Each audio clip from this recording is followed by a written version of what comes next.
Privilégio estar aqui mais uma vez em Minas Gerais, vim de São Paulo, especificamente para ficar aqui no dia de hoje. Agora de manhã essa palestra, de tarde um workshop sobre comportamento, nós vamos ver já já. Meu nome é Orlando Pavani Júnior, eu sou diretor-presidente da Holding Pavani. É uma holding que carrega duas organizações, uma que é a Gauss Consulting Group, especializado nesse documentinho aqui, os referenciais de exemplaridade da primazia da gestão.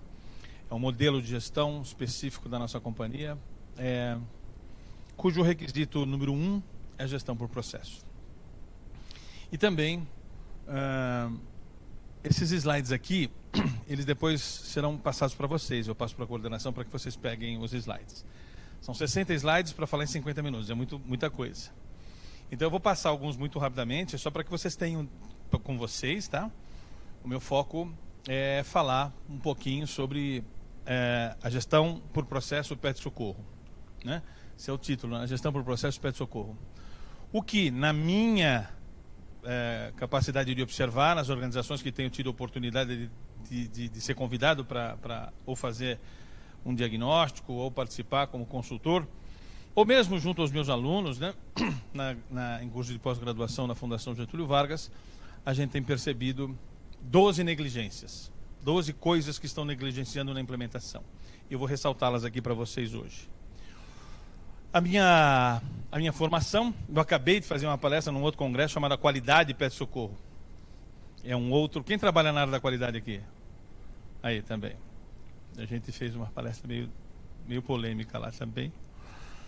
Eu espero que essa aqui também, eu acho que é polêmica, porque a gente vai falar coisas que não estão acontecendo corretamente na nossa visão. Pode ser que algumas dessas negligências vocês estejam cometendo, pode ser que algumas delas vocês não estejam cometendo, e podem ter outras negligências que eu não observei e não ressaltei aqui, tá?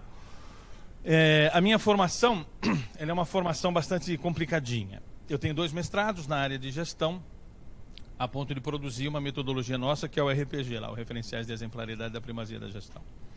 Aquele documento que está no começo, vocês podem baixar gratuitamente no nosso site. Depois, a gente pode estar aí nos momentos de intervalo, a gente dá os contatos, as formas de baixar os conteúdos gratuitos que nós temos. Nós temos muito conteúdo gratuito.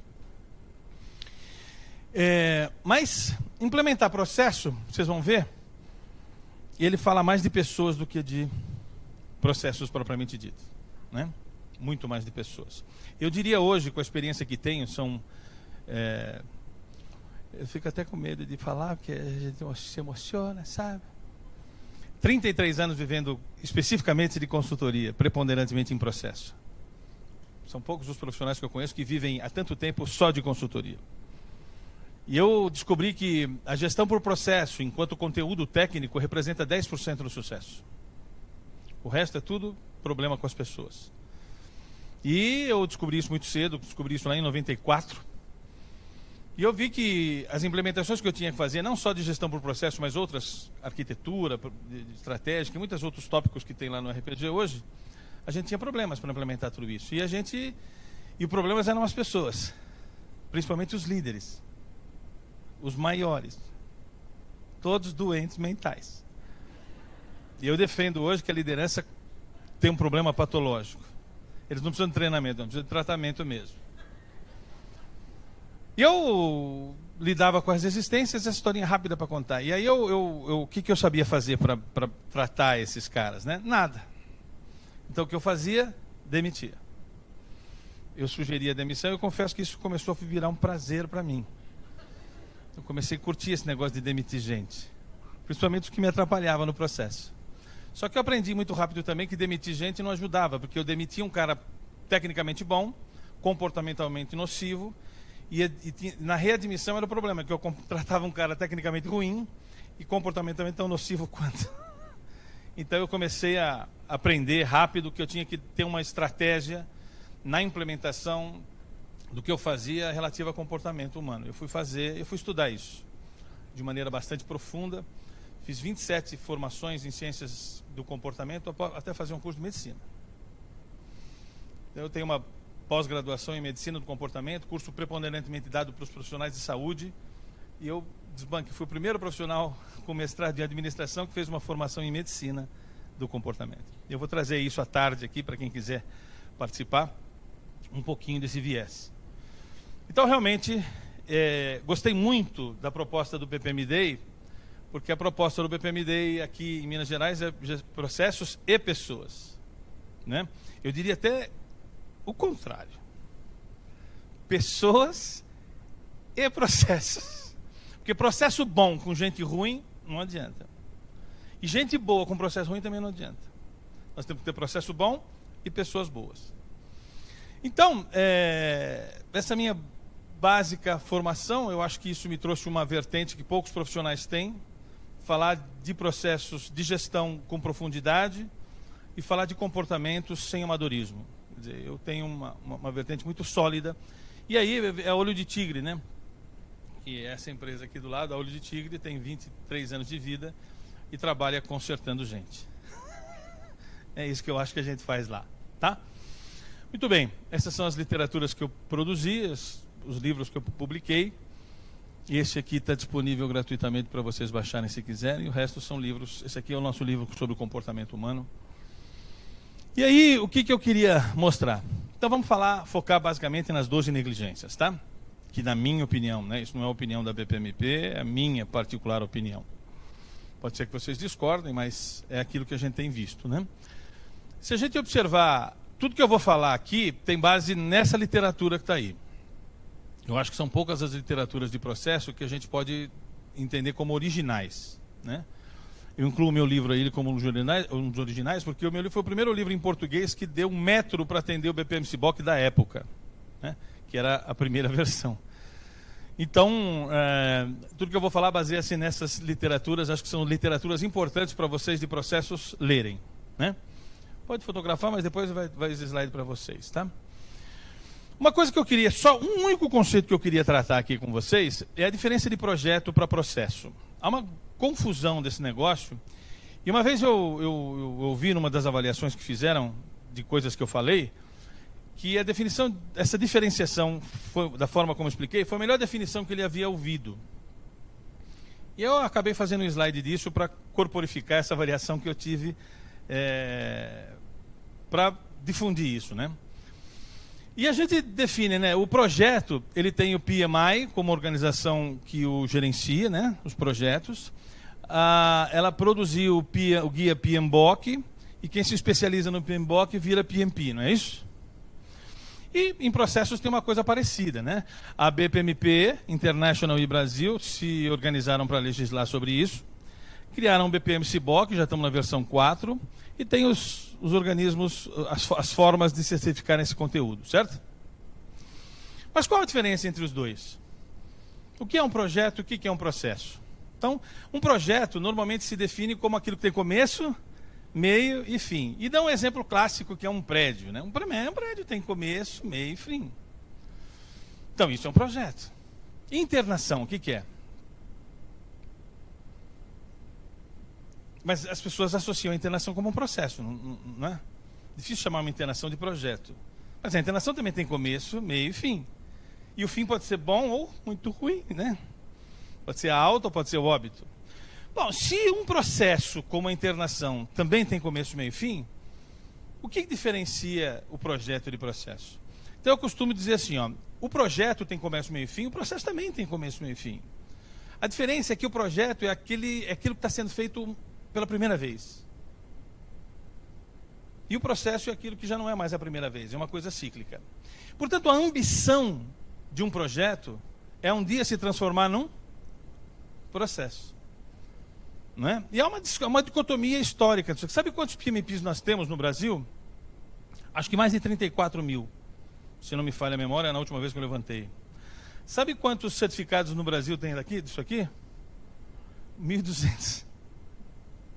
Tem alguma coisa errada, né? Nós temos muito mais processo do que projeto e tem muito mais gente especializada em projeto do que em processo. Então nós temos uma dicotomia de conhecimento sobre o assunto mesmo. A gente trata processo de uma maneira muito amadora, infelizmente. Lidando com literaturas muito ruins, muitas vezes, ou muito desconexas ao BPM-CBOK, que é a nossa Bíblia hoje. E o Brasil produz muito conhecimento interessante nesse sentido. Então, essa não é uma negligência, mas é um ponto que eu queria chamar a atenção. A gente estuda sobre gestão por processos de maneira muito amadora ainda. A gente tem poucos profissionais que realmente conhecem o estado da arte sobre esse assunto. E a gente está implementando as coisas de gestão de processo ainda de uma maneira muito rasa, infelizmente. Mas é por desconhecimento mesmo, infelizmente. Né? Mas nós temos coisas boas para que vocês leiam. Então, a ambição de todo projeto é se transformar algum dia num... O que faz do processo o assunto do dia aqui, né? Só para magoar os caras de projeto. Ok? Então, veja bem, aqui tem a definição, como eu disse, eu vou pulando algumas definições, né, porque vocês vão ter o slide para terem o registro do que eu vou falar. Mas o BPM-CBOK define o que é processo. Define o que é regra de negócio. E o que é regra de negócio? Regra de negócio é quando a gente substitui uma atividade manual pela lógica do processo. Quando eu substituo uma assinatura de alguém por uma regra de negócio, muitos profissionais dizem que eu estou deslegitimando a legalidade daquela assinatura. Não é verdade. A regra de negócio é a substituição autorizada de uma assinatura, feita por uma máquina, mas cuja regra de negócio substitui a assinatura.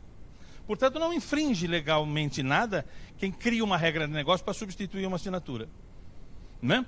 Esse, para mim, é um fato importante, porque quando a gente fala de processos de negócio, a gente fala de processos ponta a ponta.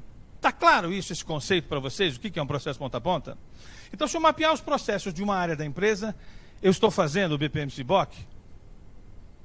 Não. Então, essa é a primeira negligência, eu considero. Né? A gente considera os processos, chamar processos de uma coisa menor do que o ponta a ponta, está errado. Nós temos que corrigir a nomenclatura. Qualquer coisa menor que o ponta a ponta é subprocesso. E não processo. Processo igual a PPP, processo ponta a ponta. Se você não considerar isso uma prática sua, você vai achar que você está fazendo gestão por, e você ainda está fazendo gestão de processo. Portanto, se você está fazendo a implementação do conceito numa área específica da empresa, você não está fazendo o que nós estamos falando aqui. Para fazer gestão por processo, você tem que falar do conceito ponta a ponta. E mais, processo inclui a jornada do cliente. Para mim, é a primeira negligência. Ou seja, nós estamos falando de mapeamento de processos internos e estamos esquecendo que mapear processos na visão do cliente é assunto de BPM. É assunto de BPM. Eu vejo um monte de gente mapear todos os processos da casa. E eu pergunto, e os processos a partir da visão do cliente? A resposta é, não, nós nunca fizemos isso não. E se acham tendo feito gestão por processo. Quer dizer, pular o mapeamento da jornada para a experiência do cliente é pular um assunto que é do BPM. Ok? Essa jornada do cliente é uma coisa simplesmente pulada em muitas organizações, que se entendem mapeando o processo ou fazendo gestão por processo. Então não esqueçam, essa jornada do cliente é assunto nosso. É assunto da jornada, é assunto de BPM. E nós não podemos pular esse assunto. Portanto, primeira negligência. Todo slide que tem uma negligência, eu coloco essa coisinha amarelinha aqui. Ok? Está claro isso? Outro conceito que a gente precisa colocar é que o BPM-CBOK produz uma série de áreas de conhecimento. Né? Modelagem, análise, desenho, desempenho, indicadores, né, e transformação de processos. E as tecnologias que parametrizam tudo isso. Nós aqui, quando a gente escreveu esse livro, a gente escreveu o livro para decodificar metodologia para fazer todas essas coisas. Então o BPM-CBOK, ele não é prescritivo. Ele é convidativo, ele fala de um fundamento. E você faz esse fundamento como você quiser. A beleza do BPM-CBOK é essa. O nosso livro ali, ele fala prescritivamente. Nós fazemos aquela coisa lá desse jeito aqui. Ok? E o fato de não ser prescritivo o BPM-CBOK gerou uma série de aplicações parciais. Eu diria que cada um entendeu do jeito que quis. E isso gerou negligências importantes. Então, por exemplo, essa aqui é a segunda negligência. Quando a gente faz mapeamento do processo, a gente normalmente está querendo definir como se faz as atividades, né? Então, eu tenho aqui uma explicação rápida para isso. Ó. Como a gente faz uma coisa, baseada em como deveria ser feito, quando não tem não conformidade com relação aqui, a gente é eficiente. Certo? E a eficiência, ela é importante. Aqui existem as certificações ISO, né? as certificações como um todo, as auditorias e tudo mais.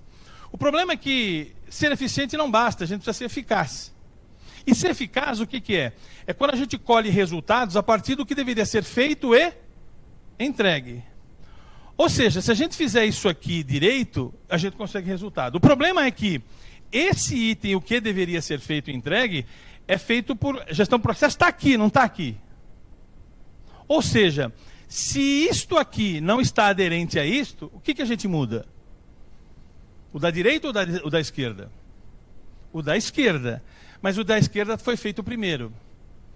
Então essa é uma negligência importante que eu considero. A gente estabelece como uma organização deve operar sem ver se de fato aquilo agrega valor. Qual a proposta do próprio BPM-CBOC no sentido da gente entender? Primeiro seja eficaz e depois eficiente. E não primeiro eficiente e depois eficaz. É um erro. Tem gente que se baseia nisso aqui e senta nessa melhoria aqui. Olha, agora nós somos capazes de ter tudo escritinho como deve ser feito.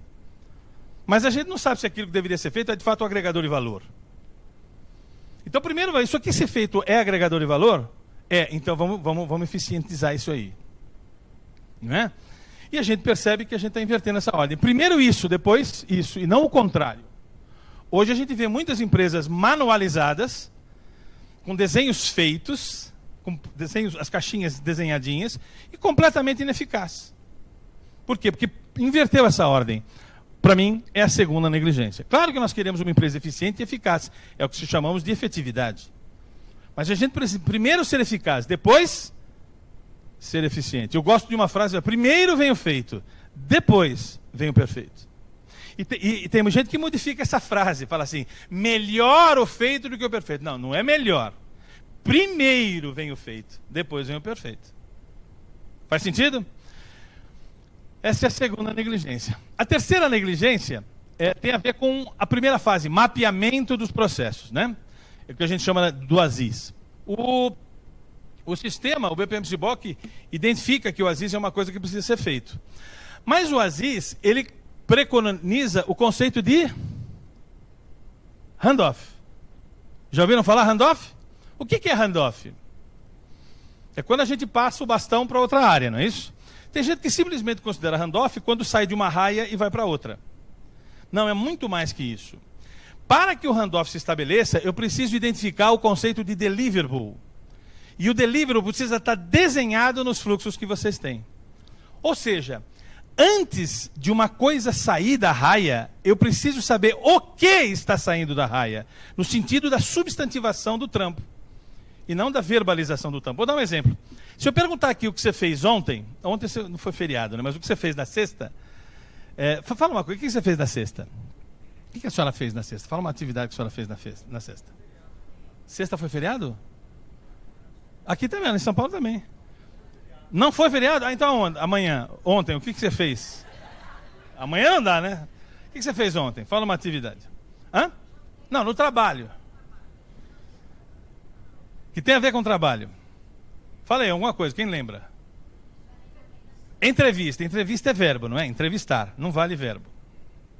Ó merda. Fala uma coisa que você fez ontem. Relatório. Relatório não é verbo, tá vendo? É um substantivo, né? Então esse é um ponto que você precisa chamar atenção. A última coisa da raia tem que ser um substantivo. Não pode ser um verbo. Porque o verbo é o trampo, é a tarefa, é o serviço. Eu preciso saber, a substantivação do trampo qual foi? Isso que nós chamamos de deliverable.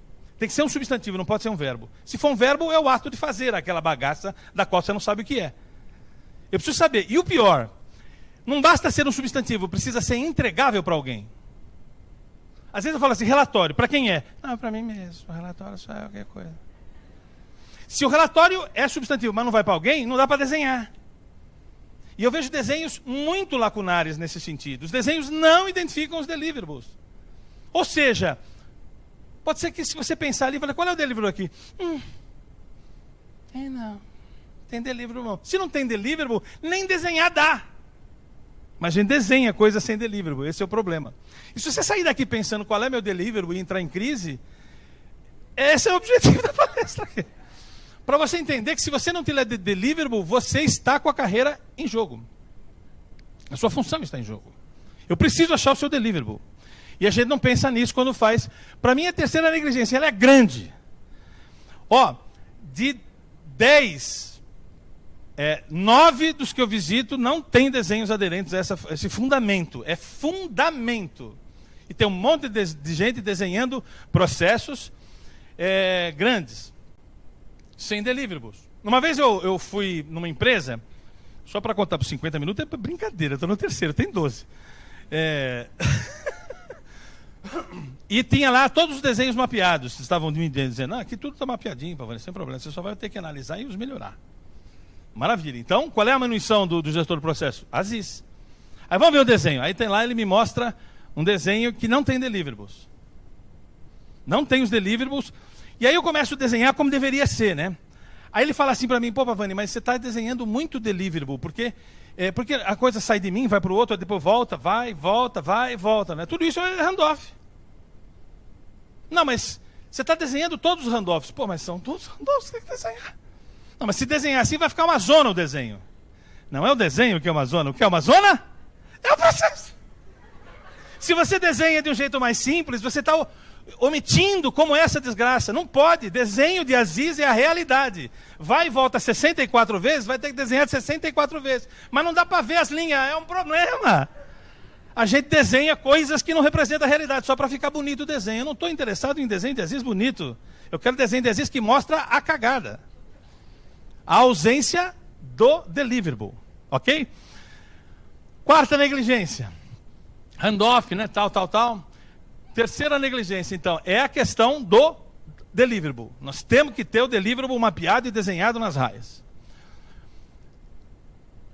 Quarta negligência. A gente tem que ter esse deliverable e esse deliverable tem que ser entregue para alguém diferente de mim. Se eu achar o deliverable e não alguém usar isso, o que significa? O que eu faço com aquela bagaça? Joga fora. E significa jogar fora o quê? Mas tem um cara que faz isso. E esse cara, o que fazia esse trampo? Morre de tédio. E ele não é útil. Descobrir que o meu trampo não é útil para ninguém é muito duro. É muito sério. Isso envolve comportamento. Ele vai adoecer. E nós temos que estar preparados para isso. Porque ele vai adoecer. Ele vai resistir. Ele vai assim, é claro que é importante o meu relatório. Por quê? Porque E por quê? Vários motivos. Quais? Um monte. Muito importante esse delivery. Para quem vai? Sei. Então, eu preciso ter o meu foco, qual que é? Primeiro é o que fazer e para que entregar. Depois foco na tarefa, que é o que a gente chama de segundo Aziz. Desenhar isso aqui primeiro que aquilo lá é um erro, é uma negligência. Veja, eu só desenho aquilo que tiver deliverable. Se eu desenhar aquilo que não der deliverable, eu vou fazer procedimento disso. Eu vou manualizar isso, eu vou automatizar essa porra. E vai automatizar a estupidez, aquilo que sequer deveria existir. Então, primeiro foco no que fazer e no que entregar. Depois depois é como fazer. Quando eu automatizo um processo, eu foquei no como fazer. Está errado. É uma negligência. Quinta negligência. Mapa de processo não é CIPOC. Por favor, se você mostrar o CIPOC, morra. O CIPOC não é o que significa desenhar Aziz. Isso é uma simplificação. Bacana, legal, mas não desenha mapeamento, não fala que você mapeou um processo quando você mostrou CIPOCs para mim. O CIPOC não substitui o mapa do processo. Está aqui, essa tabelinha é do BPM CIPOC. Mapa é uma coisa, diagrama é outra coisa. Esse CIPOC está no mundo do diagrama. A única coisa que mostra todos os deliverables é um mapa de processo, não é o CIPOC. E é por raia. Ou melhor dizendo, por ator. Ok? Inclusive a raia do processo pode ser o cliente. Bota lá uma raia para o cliente. Ele faz coisas, ele deliverable coisas.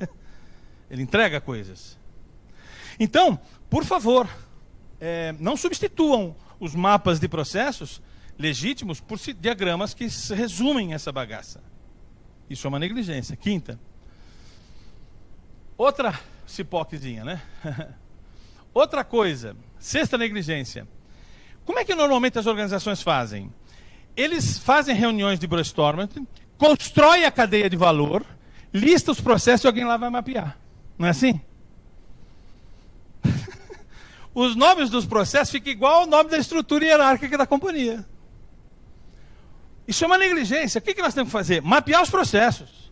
De baixo para cima. Efeito bidê. Ou de fora para dentro, efeito redemoinho.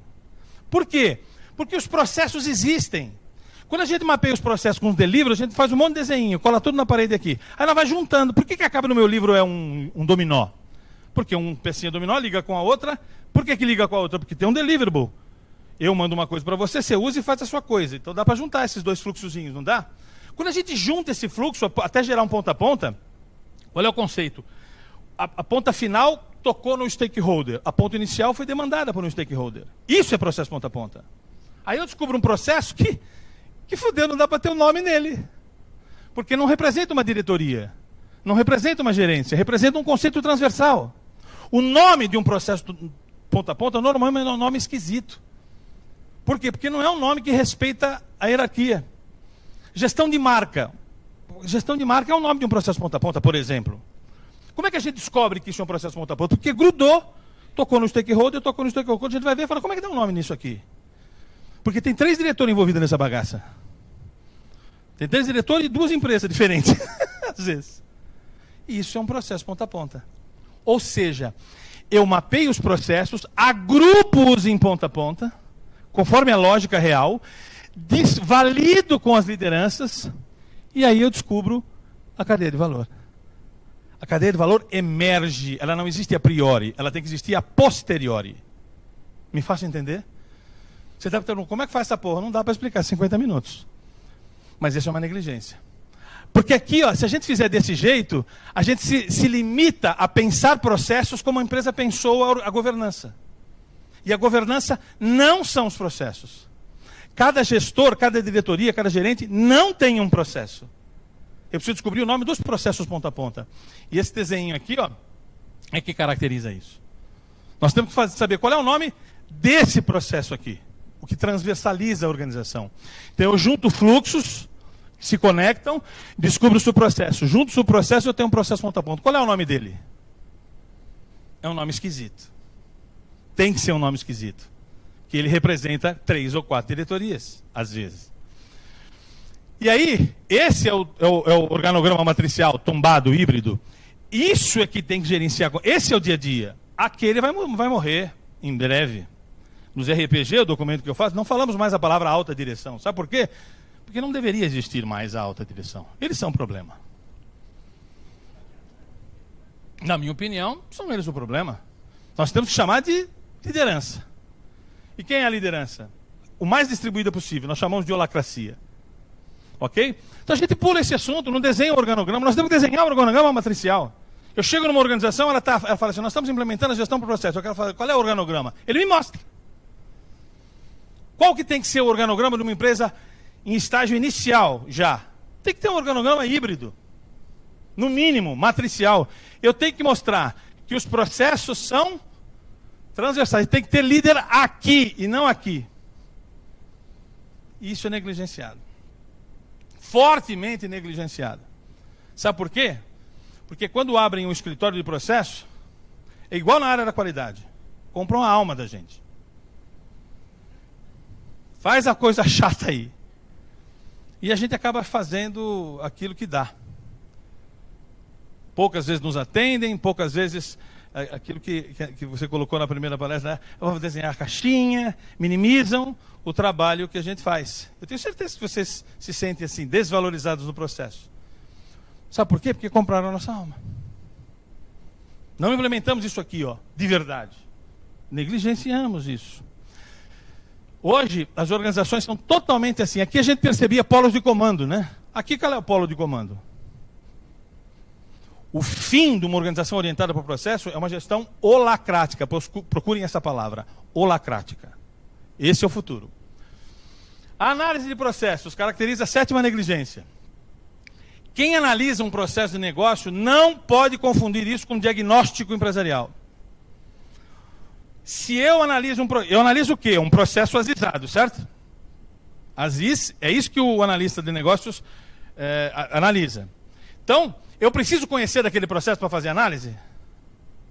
A resposta é não. Porque se você precisar conhecer aquele processo, você não precisa do Aziz.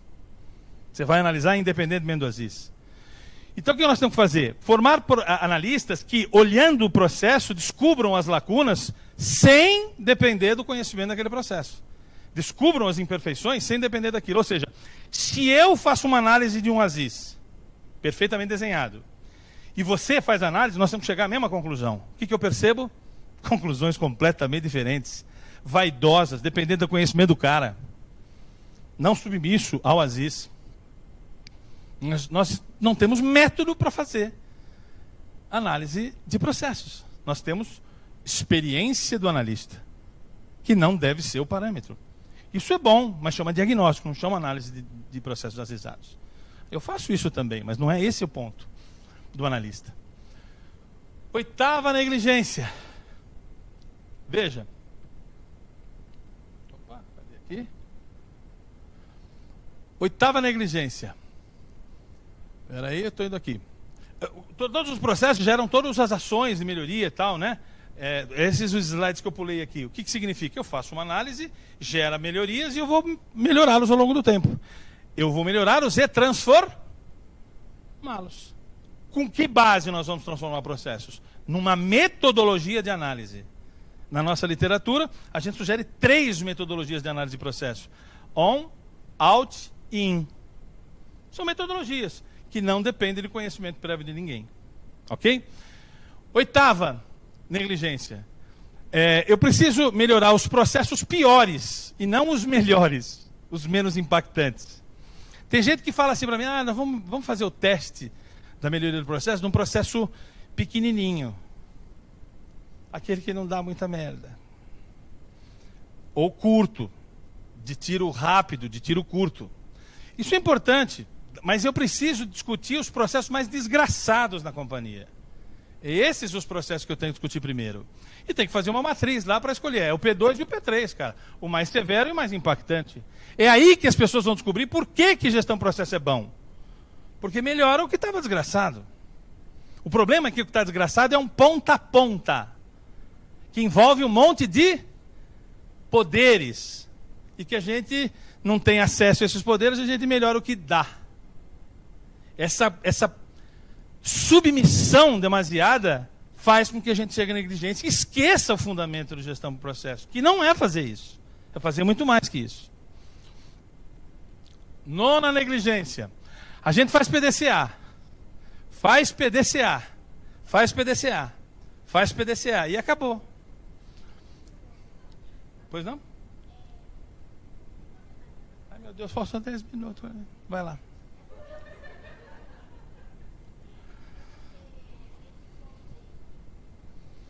Bom dia, professor. Meu nome é Nayara.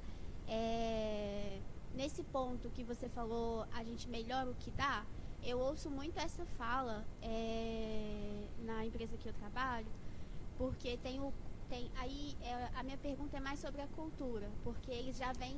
Eu vou chegar aí. Você vai chegar? Eu vou. Então eu vou deixar a pergunta. Me aguarde. Eu vou chegar na cultura já já. A cultura é o problema, meu amor. A cultura é o problema. Resolveu isso, resolveu 90% do pepino. O problema é que você não tem acesso, é desgraçado, né? Mas vou chegar lá. De tarde, você está inscrito no evento de tarde? Então vem. Lá nós vamos falar só disso. Aqui o que a gente faz? PDCA, PDCA, PDCA, PDCA, PDCA, PDCA. O PDCA é finito, gente. Chega uma hora que o PDCA para de dar munição para melhoria. O que existe? Tem 2 coisas que vocês precisam aprender, e muita gente de processo nem sabe do que eu estou falando. O PDSA, já ouviram falar? PDSA, esse alguns já ouviram. E PDCSL? Tem que aprender. É esse aqui, ó. É a gestão do aprendizado, não é só da melhoria. Porque o PDCA é importante, mas é a base da base da base da base. O PDCA já configura uma evoluçãozinha. O PDCSL é o O do Borogodó. Nós temos que fazer melhoria pelos 3 métodos: PDCA, PDCA e PDCSL. O que é isso, Pavão? Depois você vai ver lá. Não dá tempo. PDCA, PDSA e PDCSL. Ok? Segundo ASIS, o que é o segundo ASIS? Depois que eu melhorei o primeiro ASIS, o que é o primeiro ASIS? O que eu faço e o que eu entrego, melhorei todo esse processo, agora é a hora de fazer a padronização disso, que é o que a gente chama de segundo ASIS. O primeiro ASIS é com foco nas entregas, das atividades e nos deliverables. O segundo ASIS é com foco em quê? No como fazer, nas tarefas. Agora é a hora de fazer o segundo ASIS, é a 10ª negligência. O que a gente faz aqui? A gente faz isso primeiro, e depois o anterior. Gasta um tempo enorme para manualizar coisas que sequer deveriam existir. Muitas vezes as pessoas nos contratam falam assim, Pavani, eu queria que você me ajudasse aqui a mapear os processos e automatizá-los. E melhorar. Não, está tudo beleza aqui. Tudo tranquilo, tudo beleza.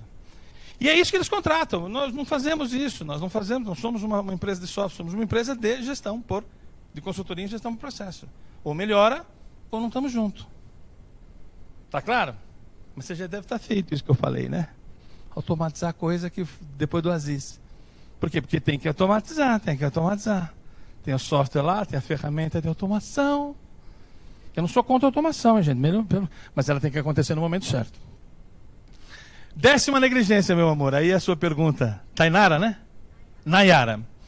Olha qual é o problema. Essa coisinha aqui, ó. Eu tenho que fazer os requisitos de competência após os processos estarem mapeados. Hoje o que a gente faz? Uma dicotomia enorme. O manual de cargos e salários, o manual de cargos e salários, ou até o manual de requisitos de competência das funções, que a RH usa para contratar, está completamente desconexo com os processos. Vai ver lá o que ela faz, não está nem no desenho do ASIS a bagaça. Como é que o cara de processo fez o manual de cargos e salários, o manual de especificação de competências? Deus invadiu ele, ele fez. E isso tem que comer na mão dos processos. Processos são requisitos, pré-requisitos para se fazer manual de especificação de competências. A gente está fazendo o contrário. O manual de especificação de competência existe sem que isso tudo que eu falei existisse. E alguém entrevistou alguém, mas não orientado para o processo. É processo mapeado, asisado, melhorado e padronizado, que é a matéria-prima para alguém fazer requisito de competência. 11ª negligência. E tem aqui uma 12ª negligência, que é o seguinte. Aqui tem todo o processo de manualização. Veja, e aí a questão cultural. Se eu tenho claro o que eu faço para ela tem claro o que ela faz para ela, são os deliverables de todos os processos, eu tenho que responder com relação à performance do quê? Esses deliverables. Para de avaliar a mim do ponto de vista subjetivo. Se eu sou proativo, se eu sou aquilo ou outro. Poxa, agora tem um elemento. Eu vendo um produto para você, está claro o meu delivery. Então me avalie com relação a essa entrega, por favor. Limite-se a isto. E a gente começa a avaliar a gente de tudo quanto é jeito. E aí tem reunião de feedback. Não é? A reunião de feedback? É uma reunião que mais destrói. Tem adjetivo, tem tudo errado ali. Então qual é o problema aqui? Atitude. Comportamento. Se você observar todas essas 12 negligências que eu me referi, você vai ver que o comportamento está em todas elas. E sabe o que a gente faz com relação à cultura? Não é assunto de gestão por processo. O perfil comportamental do cidadão que conduz os processos, do líder de processo, de nós aqui, a gente não sabe qual que é. Qual que é o perfil comportamental ideal de um gestor por processo? Nós vamos falar tarde sobre isso, um workshop de 2 horas. Eu vou te falar por que a gente não toca nesse assunto cultural. Porque o problema é cultural. O problema é totalmente cultural. E sabe o que a gente faz sobre esse assunto? Pula. Eu tenho sido convidado para participar dos PPMDs que aconteciam antes da pandemia, com muita frequência. Eu tenho sido convidado especificamente para falar sobre cultura.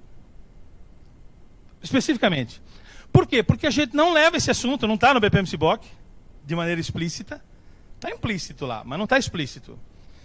E é por isso que eu não considero mais o BPM-CBOK, principalmente a versão 4, como o documento que representa a nossa Bíblia. Está na hora, Ana, da gente fazer o nosso. Né? Está na hora da gente fazer o nosso. Porque o Brasil... Olha, me arrepia aqui. Deus, Me arrepia aqui. Por quê? Porque nós não temos que comer na literatura internacional. Nós temos capacidade de fazer a nossa, muito melhor do que a deles. Porque nossa experiência nisso é única. O Brasil é top também em fazer coisa errada, é verdade. Mas a gente sabe as cagadas que nós estamos fazendo. E o problema é que, não precisa falar o nome da empresa que você trabalha, mas a cultura, você trabalha em processo lá, escritório de processo lá? Analista de negócio. Você está na área de TI. Na área de TI, tá vendo? A bosta. Na área de TI. Se está na área de TI, qual que é o viés? Automação. Não é? Mas é melhor estar na área de TI do que estar na área da qualidade. Pelo menos você tem budget. O pessoal da qualidade não tem nem budget. É ou não é? Vocês são da área da qualidade? Não tem. Quando alguém me convida da área da qualidade para fazer reunião, eu falo assim, ih, fodido. Falar com os pobres da companhia. Sem nenhum demérito. Mas é verdade. E vai falar com o presidente. Não, ele não fala com você. Problema cultural. Ele faz aí as coisas da ISO, das certificações. Né? Faz um evento sobre qualidade, quem vem? Tu!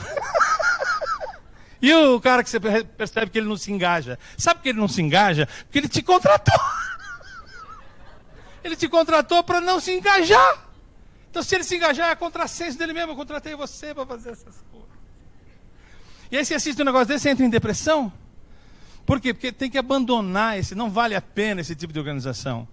Nós temos que fazer eles melhorarem, mas não esquecendo essas negligências todas. E a negligência, quando cometida várias vezes, você sabe que vira o quê, né? Várias negligências viram o quê? Crime. Vocês sabiam disso? Se você cometer várias negligências no trânsito, você é criminoso. Então todos aqui criminosos. Porque cometem essa negligência fortemente. Então, falta 5 minutos, consegui. Você tem uma opção. Você tem uma opção. Se aprofundar nessas negligências, com o slide que nós vamos passar para vocês, e decidir. Você pode tomar a pílulazinha azul? Pode tomar. Aí você volta para a empresa amanhã, tudo igual. Aquilo foi um sonho, foi só um negócio. Você pode. O que a gente tem feito recorrentemente é tomando a pílula azul. Achar que nós vamos voltar para a realidade e vai tudo mudar. Todo mundo vai entender gestão do processo. Ou a gente toma a pílula vermelha e vira um ativista nesse negócio. Um ativista de verdade, que não aceita a negligência. Que quando vê uma negligência, fala assim, não, isso aqui é negligência. Pular a cultura é negligência. A gente não pode esquecer de tratar a questão comportamental. É a primeira vez que eu vou num BPM Day, e eu já participei de vários, a Ana sabe, nós participamos de vários, que tem a palavra pessoas no título do evento. E juro pela minha filha, eu só vim por causa disso. Eu não viria mais em eventos como o BPM Day. Porque eu cansei de ver um cara aqui falar de software. Eu cansei de vir aqui falar do sucesso da porra toda, num lugar X. Quando eu vejo o sucesso, eu lembro assim, isso é mentira. Isso não é verdade. Não é sucesso. É sucesso para tu que vendeu o software, isso é sucesso. Mas não é sucesso. Porque a negligência está lá. Instalada fortemente, se a gente começar a observar. Faz sentido o que eu falei para vocês? Desculpe se eu deprimi-los. Mas eu tenho essa característica. De trazer para a realidade aquilo que a gente tem que fazer como gestão do processo. Gestão do processo talvez seja... Veja, no meu RPG, no documento que caracteriza o meu modelo de gestão, tem 10 referenciais temáticos. O primeiro deles é gestão por processo. O segundo deles é indicador, que a gente trata mal e porcamente nas organizações. Mal e porcamente. E são os dois mais transversais. O resto o terceiro é cliente e vendas, o quarto é holacracia e cultura, o quinto é partes interessadas, o sexto é aquisição, o sétimo é gestão de pessoas, o oitavo é liderança transformacional, o nono é arquitetura estratégica e o 10º é inovação e transformação digital. O único que é transversal a todos os outros é a gestão por processo. Ele está em todo lugar. Você vai na liderança, tem processo. Você vai na inovação, tem que ter processo. Você vai em todo lugar, tem que ter um processo. E não tem. Se perguntar como é que você faz inovação na empresa? Ah, nós temos uma metodologia. Como é que é essa metodologia? Ah, várias coisas. Como é que é? Ih, você não tem noção. Muitas coisas que a gente faz lá. E não tem. Cadê o Aziz da gestão? Cadê o Aziz da inovação? Hein? Aziz, que porra é essa? Ele fala um troço, que uma maconha dele lá, que alguma coisa que ele fez e melhorou aquilo com o meio da inovação. Isso é maconha, isso não é processo. A gente quer processo. Acabou. Quanto tempo dá? Peraí, calma, tá passando. 5 minutos, já deve ter 5 minutos. Faz sentido, gente? É um chacoalhão pra gente. Quem vier no workshop à tarde, vai ver a gente falando sobre o perfil comportamental ideal para um gestor de processos. Esse transversal aí que eu estou falando, que poucas vezes vê a gente empresa tendo isso claramente mapeado. Mas esse cara não pode ser um cara que vende a alma. Aí você deve falar assim, mas o que você quer? Quer que eu peça a conta? Talvez. Talvez. Se você achar que não tem jeito...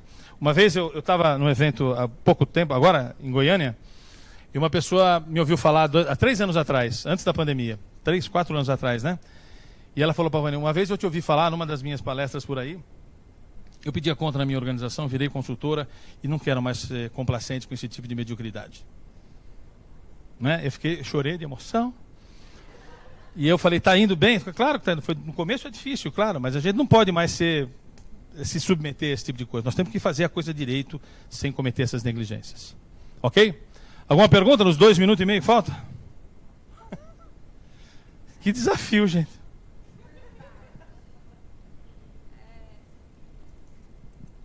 Uma curiosidade. E no setor público? Você não tem mais 2 minutos e meio. Acabou? Não, só para falar assim, ó. A minha especialidade é gestão pública. A gente, 90% dos nossos clientes nos últimos 22 anos foi gestão pública. E a situação é desgraçada. Você ainda vai numa repartição que tem um ascensorista. E quando você vai num órgão público que tem ascensorista, você fala, ai. Porque eu posso apertar aquele botão, eu posso. Eu aperto o botão. E ele está lá para apertar o botão. É a prova de que não tem processo lá. Porque se tivesse, não teria um ascensorista mais. Isso já teria sido substituído por um ator, que é o cliente. Toda vez que a gente puder usar o cliente como ator, a gente tem que usar. A área pública... Mas o que eu tenho visto é que a área pública tem mais vontade de contratar coisas dessa natureza do que a área privada. Por isso que eu vivo de 22 anos de área pública. Eles contratam, mas é difícil. O negócio é punk. Muita maconha lá também. Mais alguma, gente? A gente volta... Olha lá uma perguntinha lá. Mas a área pública é um desafio. Eu diria que a área pública devia ser a prioridade da gente. Diga, querido. Queria que no curto tempo que tem, então, falasse um pouco sobre esse enfrentamento de cultura na área pública.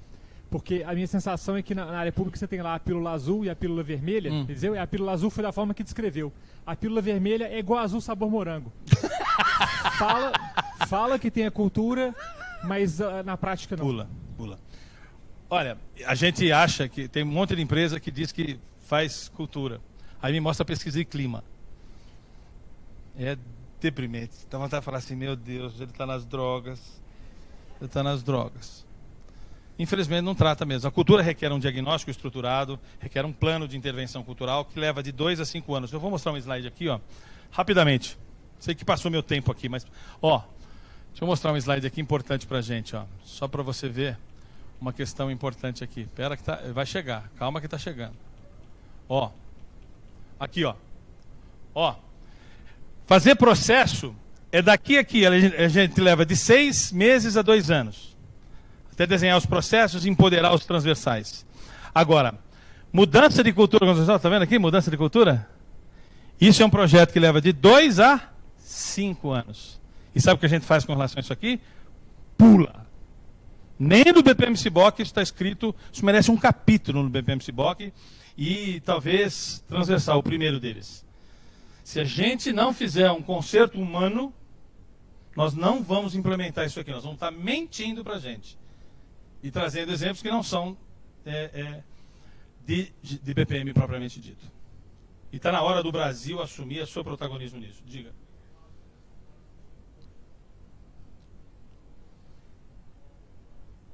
Uma nova cultura. Gestores públicos que foram eleitos. E aí Difícil, tem né, cara? um gargalo. Esse para mim é o maior câncer Complicado. do processo. A troca, a gente é uma gestão personalística, né? O que o cara quer, a gente faz o que ele não quer.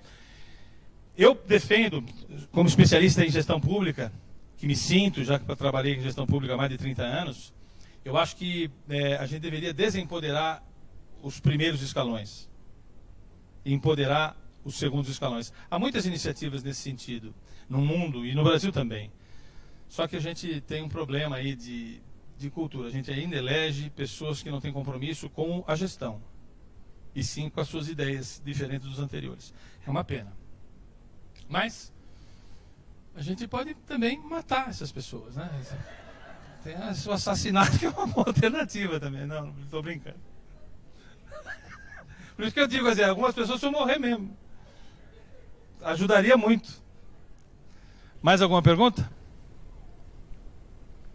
Mais alguma, gente? Ali não. Aqui, ali. Falando da questão cultural, queria saber rapidamente qual que é a sua visão sobre aquelas metodologias, principalmente toyotismo, Kanban, isso na cultura brasileira, das empresas, do jeito que a gente tem, como você disse, tem tudo muito desgraçado, o jeito que as coisas são aqui, o pessoal parece que quer enfiar goela abaixo As coisas, né? uma coisa que culturalmente não dá certo com o oriental, que foi criado numa cultura do bem comum, né? Qual a sua visão sobre isso? Rapidamente. Eu vou dizer, eu não gosto dessas perguntas. Ela mais me deixa antagônico do que proativo, sabe? Eu acho o seguinte: o Brasil precisa passar por uma mudança cultural. Antigamente a gente fazia diagnóstico de cultura para facilitar o processo de recrutamento, para contratar um cara aderente à cultura vigente. Hoje a gente percebe que a cultura vigente ela é inadequada para o século XXI. E nós temos que mudar a cultura. Na minha opinião, essa dificuldade cultural que você se refere é o problema. Ela não é a solução. Eu não tenho que adaptar a metodologia à cultura vigente. Eu tenho que mudar a cultura vigente. E para mudar a cultura vigente, eu preciso mudar modelo mental. E mudar o modelo mental é muito difícil. Eu vou explicar à tarde. Até os 7 anos de idade, nós formamos o nosso modelo mental. E você julga o que você está ouvindo agora daquilo que foi formatado há 7 anos, quando você tinha 7 anos de idade. Quer dizer, quem aqui nasceu no século XXI? Você, ali. Nasceu no século XXI, nasceu nesse século. Esse é o cérebro, quer dizer, o resto aqui é tudo do século passado. O modelo mental que vocês... Quem aos 7 anos de idade estava no século passado? Levanta a mão. Aí, ó. Todos esses caras aqui precisam mudar, velho. Eu tenho 57 anos de idade. Aos 7 anos eu estava no século passado. Aos 7 anos de idade eu estava no século passado. Você acha que é fácil mudar?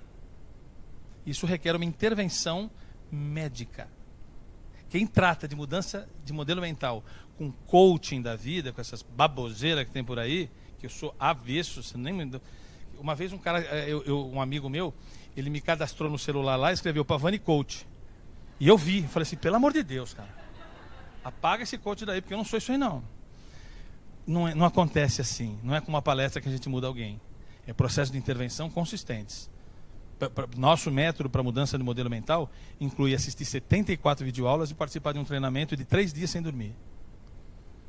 E a gente chacoalha o bicho até o bicho espanar. Por quê? Porque a gente tem que fazer essa mudança comportamental. E não é fácil, como a Ana falou. Não é nem um pouquinho fácil. Eu era gago. Eu era completamente gago. Minha mãe me dava dinheiro para ir na farmácia, na padaria, para comprar 2 bengalas e 2 pãezinhos franceses e uma bengala. E eu voltava com o dinheiro na mão porque eu não conseguia proferir o pedido. Eu poderia viver a vida inteira achando que eu era gago. Agora tem que ter um pouco de raiva para você mudar a vida. Um pouco de indignação, sabe? A coragem é importante, mas a bravura é mais. E o que é bravura? É ficar bravo com a situação. É bravura, a gente fica corajoso, mas não tem bravura. Bravura é para você mandar merda algumas coisas. Sabe? E eu, gago daquele jeito, consegui superar isso. Eu resolvi isso falando alguns palavrões durante a palestra, vocês perceberam, né? Palavrões didáticos e pedagógicos. Mas palavrões. Uma vez eu fui fazer uma palestra numa convento. A madre falou assim, Pavani, sua palestra é muito bem recomendada, todo mundo diz muito bem, mas você fala palavrões. E a palestra na capela, tem padres lá, por favor, maneira. Eu falei, madre, fudeu.